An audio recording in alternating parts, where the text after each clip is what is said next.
Welcome back to Literature Guide. Today's video is about one of the forms of English novel, the campus novel. It is also known as academic novel.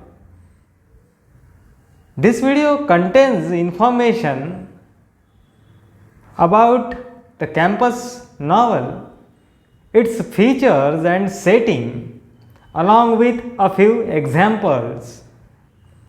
The campus novel emerged after the Second World War, and the anti-heroes were held as angry young men.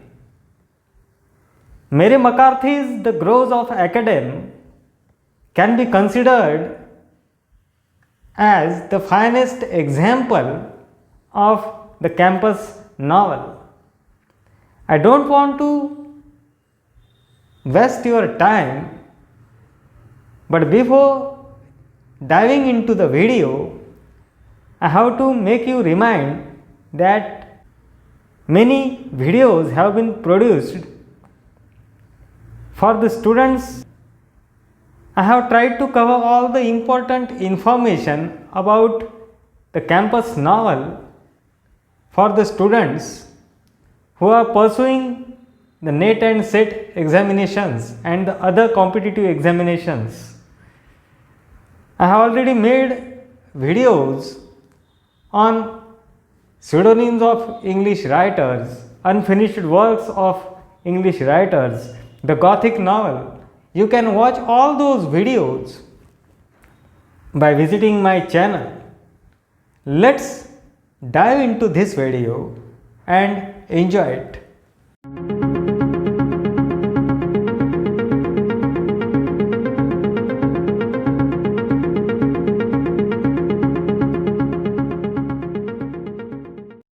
Campus novel.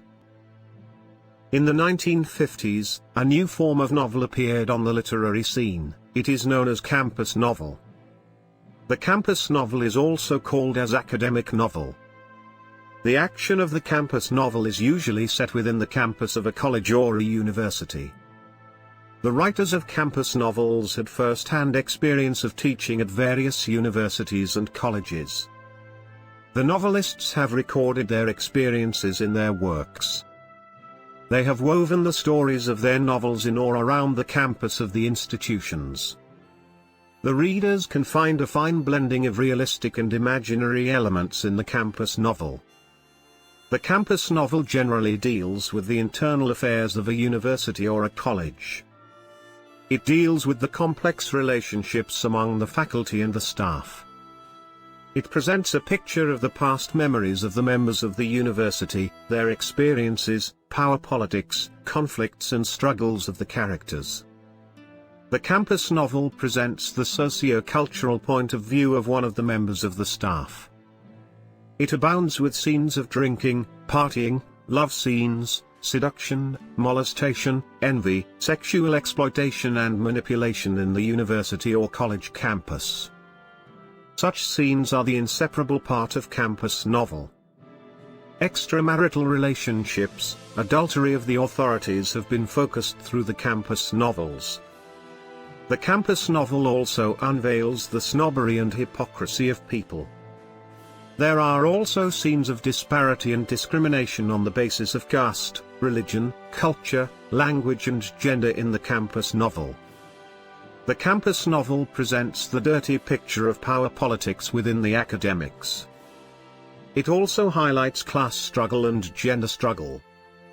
It also throws light on a clash between members of the staff on the basis of their position in the hierarchical order. Though some of the campus novels have been written in comical vein, they have serious undercurrents. The views of the characters are presented by using satiric and sarcastic language. Many campus novels have anti-heroes who are incompetent, unlucky, tactless and stupid. The campus novel deals with the hopes and aspirations of characters, their failures, and disillusionment. There were several novels with academic background and setting produced before the Second World War. Willa Sibbert Carver's novel, The Professor's House, appeared in 1925. It deals with the story of a disillusioned and dejected middle-aged Professor St. Peter. The novel describes St. Peter's memories of his favorite student, Outland, who discovers an abandoned stone city, created by Pueblo Indians in the past. The Masters, a novel of Charles Percy Snow, also has academic setting. The Masters appeared in 1951. The Masters deals with the internal politics and conflict of a fictional Cambridge college. The narrator of the novel is Lewis Eliot. The novel describes the election of a new master of unnamed college. The two candidates for election are Crawford and Yago. But Mary McCarthy's novel The Groves of Academe can be considered as the first and earliest example of the campus novel. It holds all the qualities and features of a campus novel. The Groves of Academe was published in 1952. The novel is written in satiric vein. It describes the political persecution of McCarthy's period. The protagonist of the novel, Henry Mulcahy, comes to know that his teaching appointment as a lecturer will not be renewed. It is important to note that Mary McCarthy's The Groves of Academe opens with one of Horace's epistles. The novel is set within the premises of fictional Jocelyn College. The Groves of Academe revolves round the story of Henry Mulcahy. Lucky Jim of Kingsley Amis was published in 1954. It deals with the story of a lower middle-class Professor Jim Nixon who holds revolutionary and rebellious views. Jim Nixon has been hailed as an angry young man. Kingsley Amis's Lucky Jim has setting of a provincial university. James Nixon, the eponymous hero of the novel, criticizes the university culture of hypocrisy and snobbery.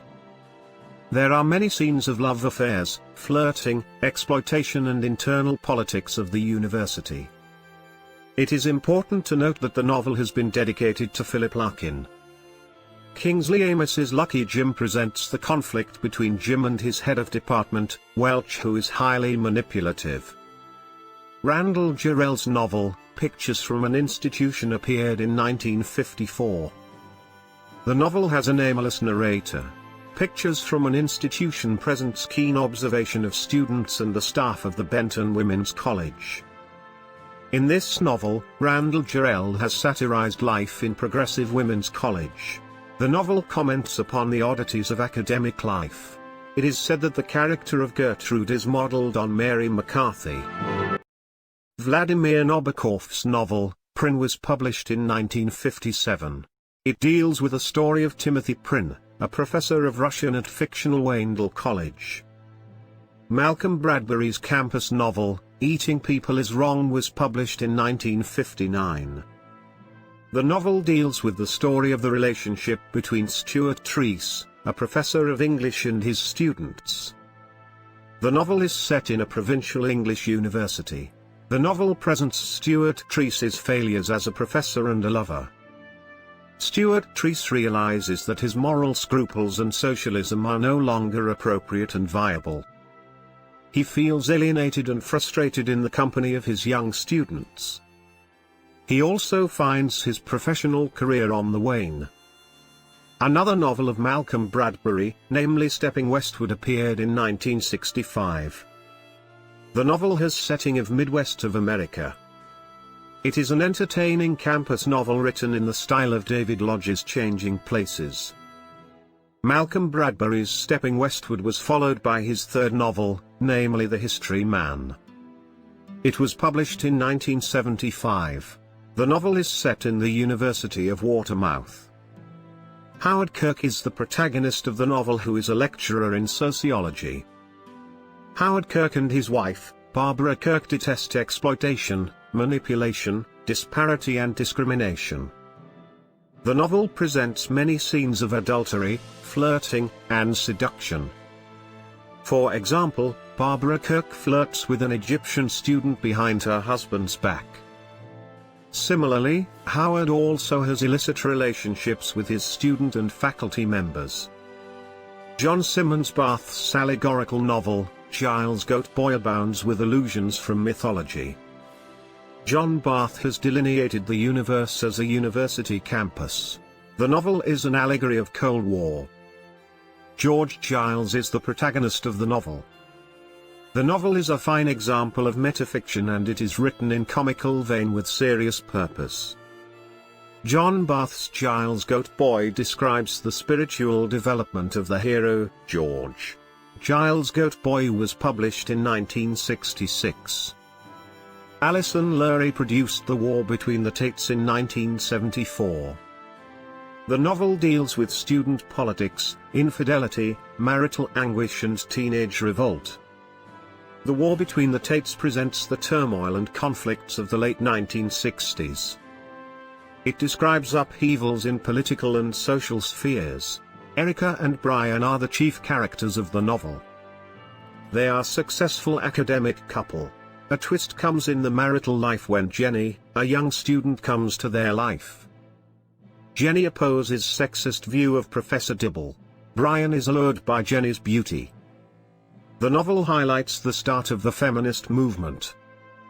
David Lodge's novel Changing Places has been considered as the first campus novel by a British novelist. The novel is subtitled as A Tale of Two Campuses. It recalls Charles Dickens's novel The Tale of Two Cities. The novel Changing Places was published in 1975. Phillip Swallow and Maurice Zapp are academic members of two different fictional universities. Phillip Swallow has been portrayed as a British professor, whereas Maurice Zapp is an American professor. The novel describes the story of the 6-month academic exchange program between the two universities. At the end of the novel, the readers come to know that both Phillip Swallow and Maurice Zapp have an affair with the other's wife. The exchange of the campuses of the two universities and exchange of wives shock the readers. David Lodge's Changing Places was followed by another novel, Small World, an academic romance. It was published in 1984. The novel alludes to Holy Grail and Edmund Spenser's Fairy Queen. The characters of Phillip Swallow and Maurice Zapp once again appear in the novel. The last novel of David Lodge's campus trilogy is Nice Work, which appeared in 1988. David Lodge's campus novel Thinks was published in 2001. The novel has scenes of love and betrayal. It is a story of a woman chaser, Ralph Messenger, and Helen Reed, a novelist. Robertson Davis's novel, The Rebel Angels, appeared in 1981. The novel deals with the story of several faculty members and the staff of the fictional College of St. John and Holy Ghost. Robertson Davis has recorded his experiences as a professor in the novel. The characters of Parla Bain and Mouverish have been modelled on college staff of Robertson Davis. Another novel of Robertson Davis, namely, What Bred in the Bone, was published in 1985. It deals with the story of Francis Cornish. It is the second novel of Cornish trilogy.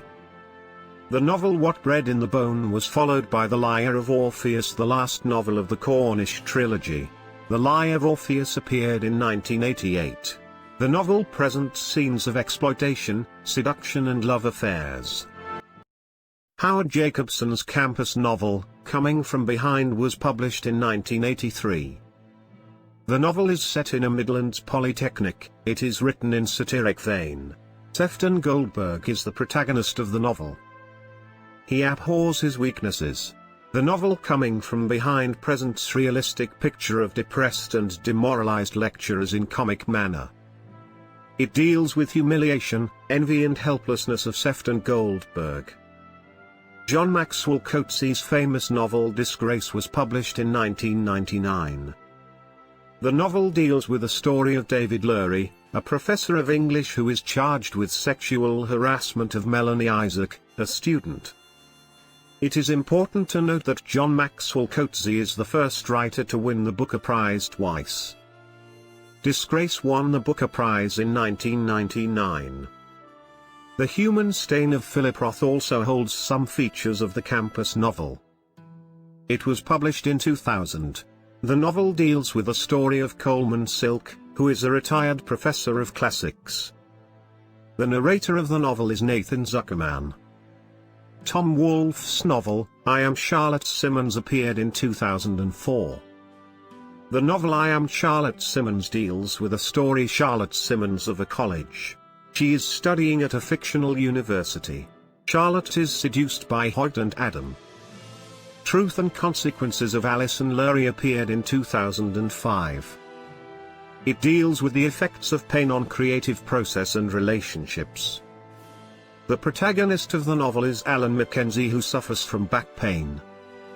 Alan Mackenzie gets some relief when Delia, a visiting author, comes to his life. Thus, there have been many campus novels which depict the life of a college or a university.